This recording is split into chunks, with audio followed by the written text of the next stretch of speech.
Hello, welcome to After Day, the Prophecy of Tomorrow.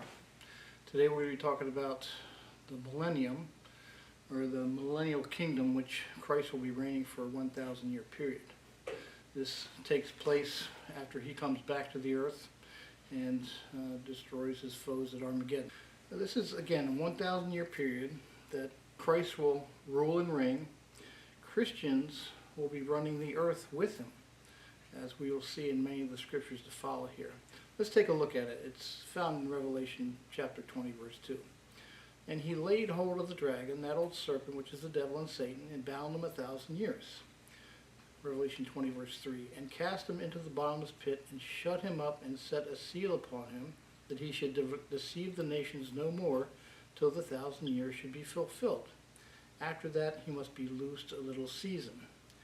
So Satan and his demons are going to be bound for 1,000 years. So they won't be here to torment people on the earth, to tempt them, to put things in their minds. They won't be here. So it's going to be like Eden all over again.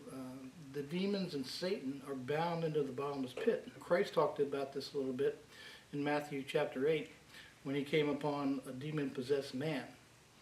And we see this in Matthew 8:29. It says, and behold, they cried out, these are the demons talking to Christ from the man, saying, what have we to do with thee, Jesus, thou Son of God? Art thou come hither to torment us before the time?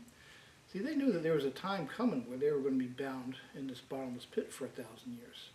And so they say, are you going to come now before the time? What's going on here? And so the devils besought him, saying, if thou cast us out, suffer us to go away into the herd of swine. And Jesus said, fine, go into the swine. And the swine ran down a hill and drowned themselves in the sea. So that was a sort of a foreshadowing of what's going to happen to demons in this period. They even have an angel over them. It says in Revelation 9:11, and they had a king over them, which is the angel of the bottomless pit, whose name in the Hebrew is Abaddon, but in the Greek tongue hath his name Apollyon. So they even have a king over them. Let's look at Revelation 20, verse 4.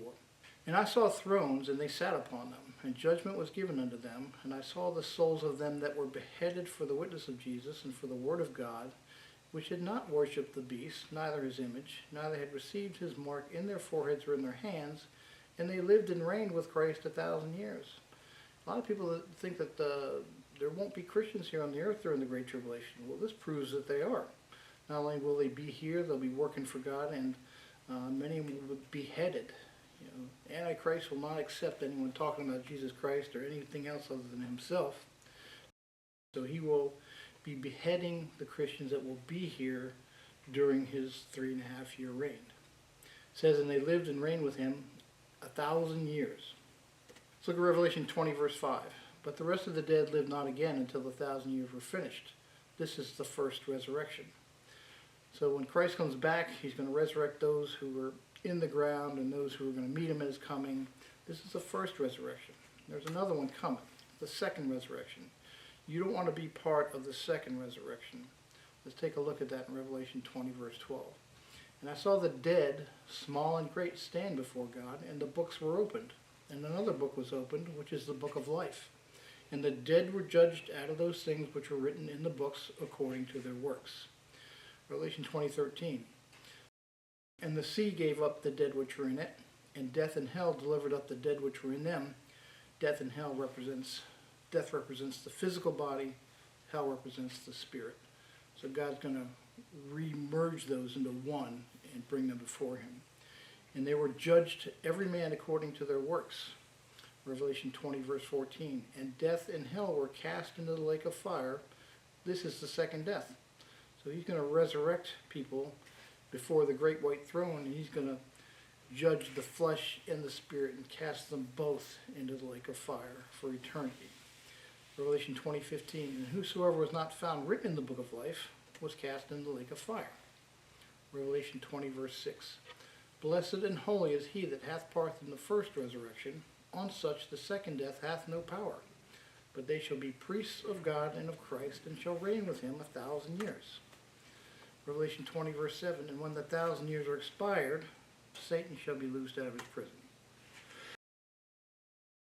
Okay, so there's going to be a 1,000-year millennial where Christ will reign and we will be on the earth with him. Well, what are we going to be doing? The Bible talks about what kind of rewards we have, and let's take a look at them. Daniel 7:22 says, "Unto the Ancient of Days came, and judgment was given to the saints of the Most High, and the time came that the saints possessed the kingdom." The saints, that's Christians, we're going to be possessing the earth. Daniel 7:27, "And the kingdom and domain and the greatness of the kingdom under the whole heaven shall be given to the people of the saints of the Most High, whose kingdom is an everlasting kingdom, and all dominions shall serve and obey him." So Christ is going to give the Christians rule over the earth. He says it'll be theirs. Revelation 2:26 speaks about this. "He that overcometh and keepeth my works unto the end, to him will I give power over the nations." Revelation 2:27, "He shall rule them with a rod of iron, as the vessels of a potter shall they be broken to shivers." Revelation 3:21, "To him that overcometh will I grant to sit with me in my throne, even as I overcame, and am set down with my Father in his throne." And again in Revelation 5:10, "And hast made us unto our God kings and priests, and we shall reign on earth." Kings denotes power. You'll have rule over governments, over kingdoms, over cities, over towns. Maybe you're not doing too much, maybe it's just an apartment building, but you're going to be having rule in the 1,000-year reign. See, he's given us all this power. And this is part of our rewards of when he comes back.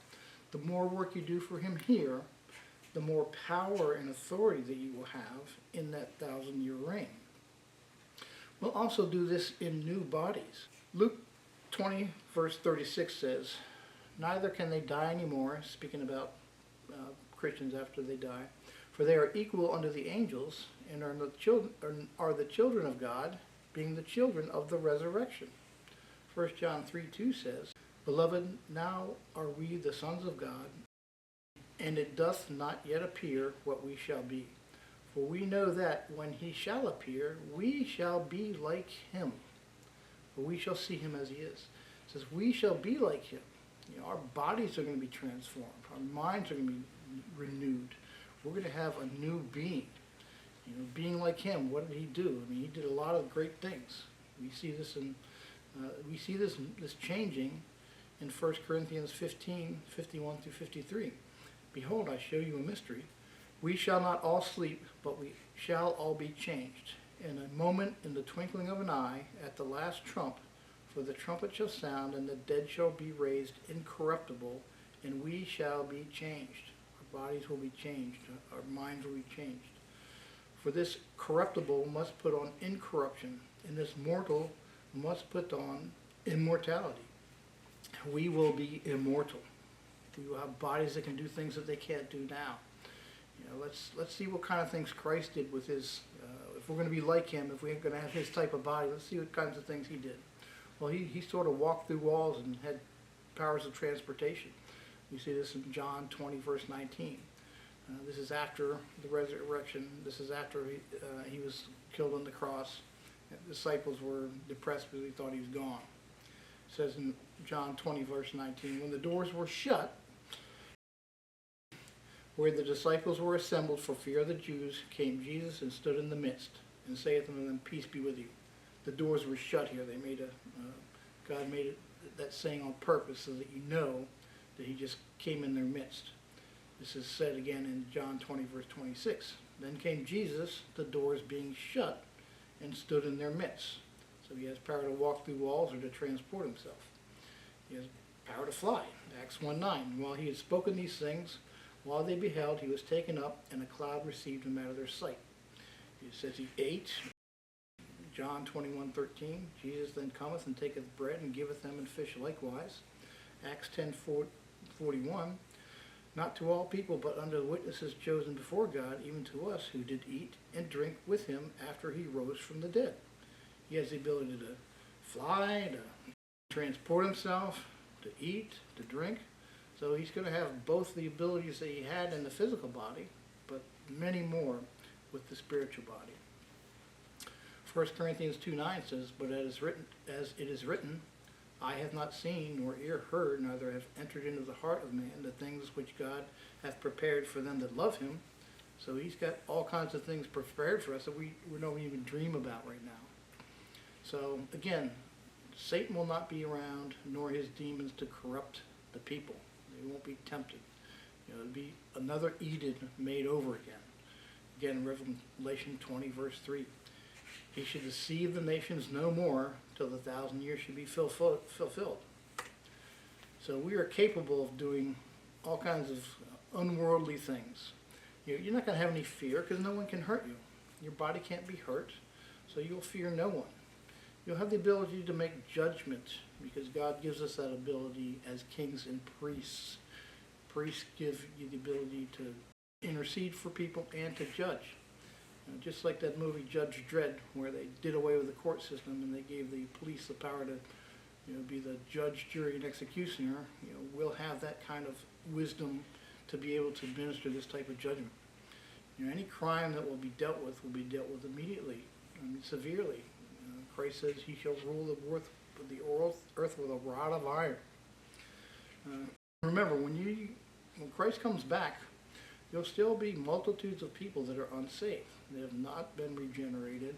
All the people on the earth aren't going to be killed in Armageddon, but if you look through the Bible, through Revelation, you get a good idea that probably half of the population of the earth will be destroyed. So that leaves about 4 billion people on the earth when he comes. These people will multiply over that 1,000 years as well. Technology will move on.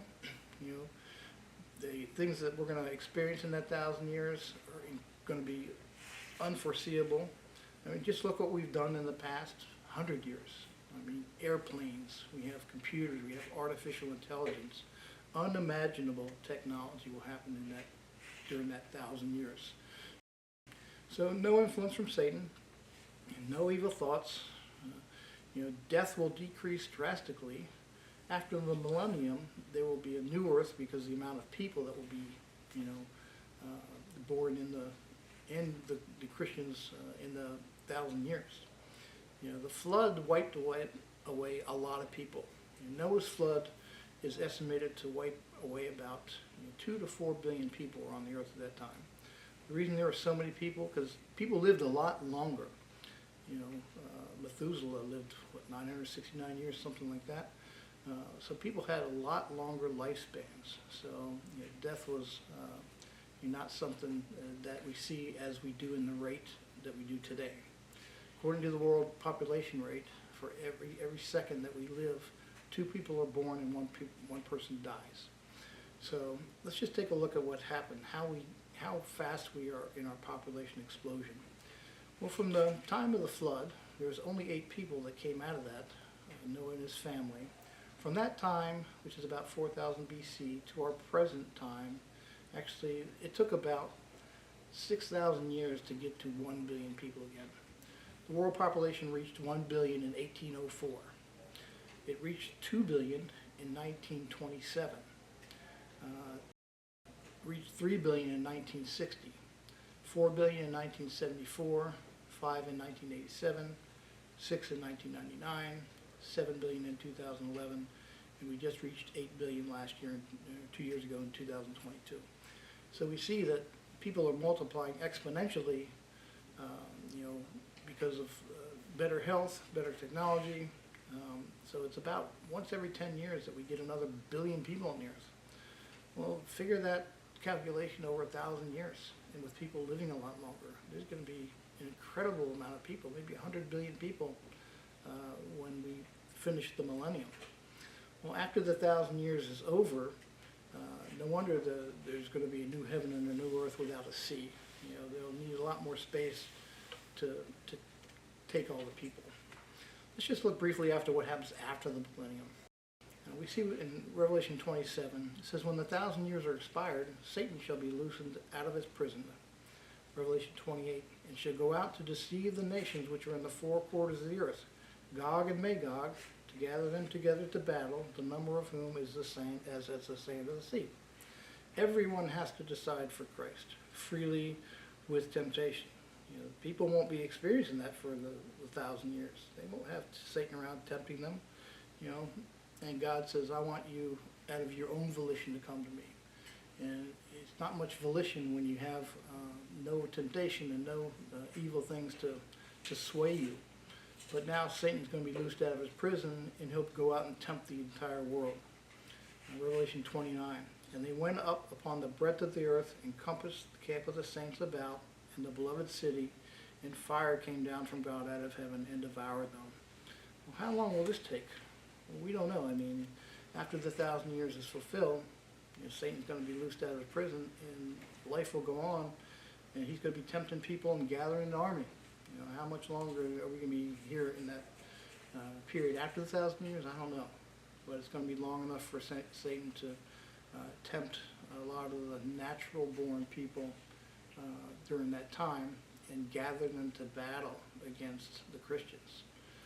God will make a quick end of that by bringing fire down from heaven and devouring them. So what will we do in the millennium? Well, we're going to be ruling and reigning. We're going to have new bodies. We're not going to feel pain. We're not going to, maybe not physical pain. We'll probably feel emotional pain because we'll care about the loved ones we see and the things that we do. But we'll have new bodies. We'll be like him. And we'll be able to rule with righteousness. And there will be very little crime. Technology will extremely advance, and it will be a literal peace for 1,000 years. So I hope this helps you guys in understanding that, what the Millennium's all about and what we'll be doing in it. And again, thank you for joining me today and after today, the prophecy of tomorrow.